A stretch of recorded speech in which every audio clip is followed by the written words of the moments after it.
The Millionaire CEO brought an engine to humiliate him, but everything changed when it started. The entire factory floor fell silent the moment the truck doors opened. Under the harsh white lights, in front of hundreds of workers, the Millionaire CEO unveiled an old, rust-covered engine like it was a trophy. His polished shoes reflected the metal's dull surface, and his cold smile cut through the room sharper than any blade. He hadn't brought the engine to fix it. He had brought it to break someone. Before we begin, if you believe in kindness, second chances, and the power of hidden talent, take a moment to like this video, comment where you're watching from, share it with someone who needs inspiration, and subscribe to the channel. Stories like this remind us that greatness often hides where pride refuses to look. Arman Qureshi had worked in the factory for 22 years. At 47, his hands were permanently stained with grease, and fine lines carved deep across his sun-browned face.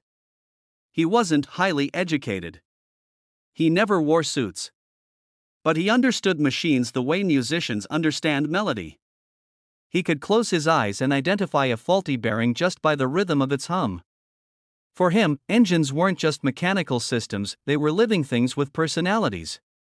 When Victor Hale, the Millionaire CEO of Hale Automotive Industries, acquired the struggling factory, everything changed.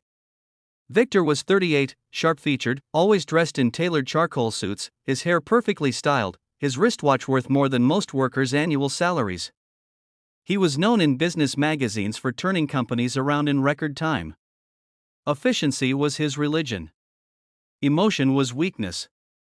Victor didn't believe in old-school mechanics. He believed in automation, artificial intelligence, and replacing outdated employees with younger, cheaper labor. Arman represented everything he wanted to erase: experience over degrees, instinct over algorithms, loyalty over speed. The tension began when Arman quietly pointed out a design flaw in one of the company's newly introduced high-performance engines. The flaw could cause overheating after extended use. Engineers dismissed him. Victor publicly called his concern baseless fear from someone afraid of change. Weeks later, several engines were returned with overheating damage. Victor was furious, not at himself, but at the embarrassment. Instead of admitting fault, he saw an opportunity to assert dominance. That's when he ordered the old engine from storage, a complicated, discontinued industrial prototype that no one had successfully repaired in years.